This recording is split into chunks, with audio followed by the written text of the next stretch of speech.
and welcome to Not Your Status Quo. Today we will be reviewing Death of Superman, the new animated movie.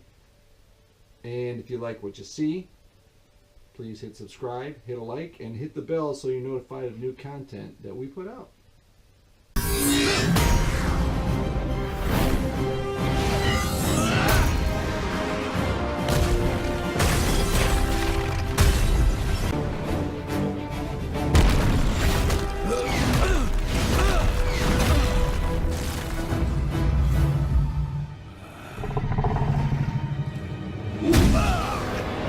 I'm a member of the Green Lantern Corps.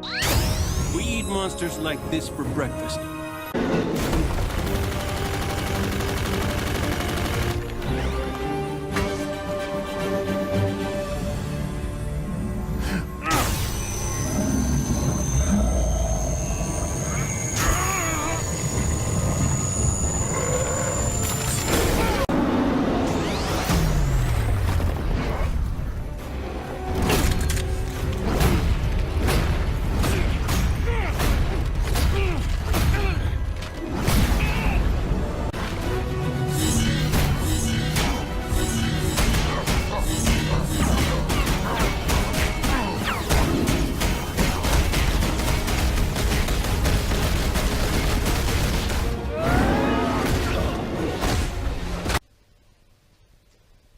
Performances, obviously it's an animated movie, but the voice work was really well done in this film.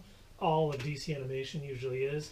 Andrea Romano, who does the voice talent for the movies, just really does a great job getting the right people. But I mean, Jerry O'Connell was great as Superman Clark Kent, Rebecca Romijn as Lois Lane, Rainn Wilson, great Lex Luthor. Mm-hmm. Everyone was good. And I just want to give a shout out to Nathan Fillion as Green Lantern. He did a great job. He's done a great job all the times he's been Green Lantern in his animated movies.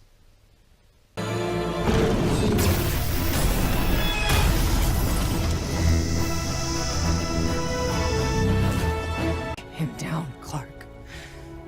Don't hold back, or he'll kill everyone.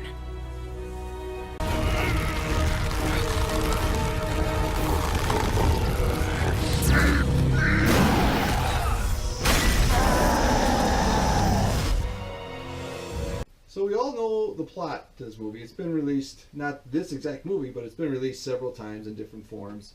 There was a form on Smallville. I have to throw a reference into every video of Smallville, my favorite all-time show. And, of course, this movie. And then Batman vs. Superman. There's been Doomsday references. But this one did a really good job. You knew it was coming, and they did it well. Yeah, there was nothing groundbreaking. I mean, but I enjoyed it all the way through. I don't think there was a moment I was watching this movie that I wasn't smiling. I think they really nailed all the characters well. It was great. The fight scenes, like between the Legion of Doom early on in the movie, and then the Justice League just, fighting Doomsday, pretty much getting whooped. Mm-hmm. And I like the line from Green Lantern when he's like, "We beat monsters like this all the time." And Doomsday just, crushes them pretty much. Yeah. I can't say enough about DC Animation. They do a great job. Yeah, and this was absolutely no exception. I wasn't amazed, but I was very impressed. It was very good.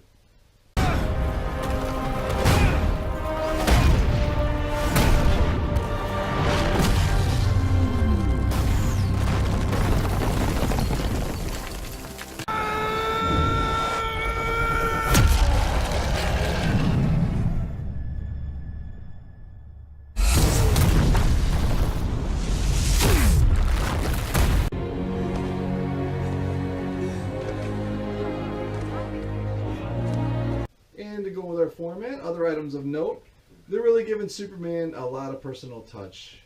They really humanized him in this movie, and he was afraid to tell Lois his secret, and he eventually decided to do so. He's not just like afraid of nothing. He's afraid of putting himself out there. Not afraid of Doomsday, but he is afraid of emotionals. Yep. And then on the flip side of that, they almost made Lex too big of a jerk. I mean, played excellently by Rainn Wilson, but there was a scene, and maybe we'll show it next, of him yelling at his workers. I just thought it was kind of funny. That's why I bought them. That specimen's clearly porphyritic rock. Read a book, you clod. At last, someone understands Euclid's fifth postulate. Too bad it's not you. There's a scene in there where Wonder Woman says to him during the battle, I think it's during the battle, right? Yeah. And she says, "Oh yeah, they were in a practice battle." Yeah. And she's like, "Why don't you want to be called Wonder Man? Because it would make us sound like we were married." Referencing the Marvel hero Wonder Man, of course. Right, right.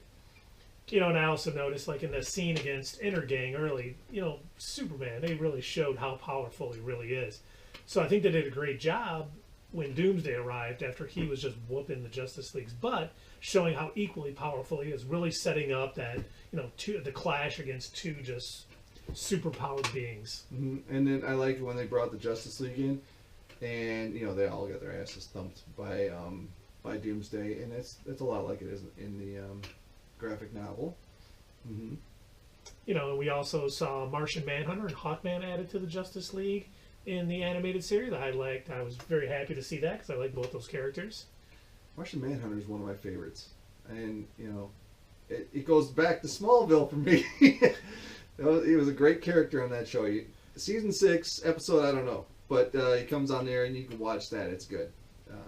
Smallville or the CW is not paying us for this advertising.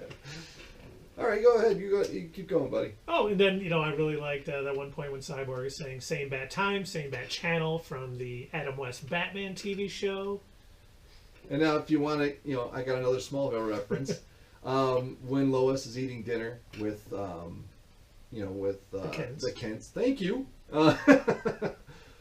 They're describing things like, you know, Lana living next door, and that Pete Ross came over every day, and it's like, you know, I know it happened in the comics, but it was what happened on the Smallville TV show. So I really like that. That was really well done, and I think the one reference that really got me and that I just thought was amazing is when Superman, he's kind of been in the fight with Doomsday a little bit, and he's up on top of the building at the helicopter with Lois Lane, and she's like, "Don't worry, I got you," and he's like, "If you've got me, who's got you?" Which is a callback to, you know, Richard Donner's Superman film way back, you know, in 1978 when she's falling, he catches her and says, "Don't worry, I got you," and she's like, "You've got me, well, who's got you?" Because, you know, she's not used to people flying, and I just thought that was great. I like the other little jokes they had too, like the Flash when, you know, when Superman just finished whooping some ass. It was at the beginning with Intergang. And he's like, "Here, can you clean this up? I gotta go." He's like, "What am I just, you know, here to clean up after you guys?" And then the Green Lantern and Superman fly away, and he's just like, "I wonder if the Titans have an opening or if they have an age limit." That's good stuff. Think about that in live action movies, DC, please. Levity is good. And then, you know, I think the great thing too, that fight scene against Doomsday was so brutal. It was nice to see, you know. I like when they can make some animation for adults and it doesn't have to be, you know, kind of dulled down. I think that was really what sold me on this movie is when they're showing that fight scene, and I'm just like, okay, this is definitely made for adults and not for, you know, small children. Thank you, DC Animation. I had the same exact thought. I'm like, this isn't for kids because he's taking the car and he's smashing people with it, and there's blood flying, you know? It's like, that's good stuff.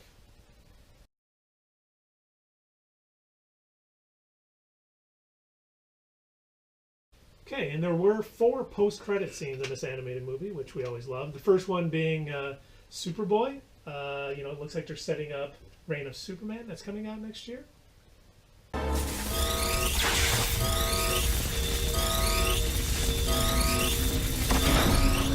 And the second post-credit scene is steel.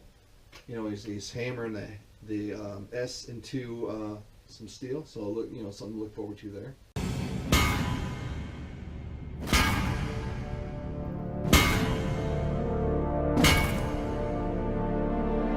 Then we see Superman's ship landing at the Fortress of Solitude with someone that we can't really make out.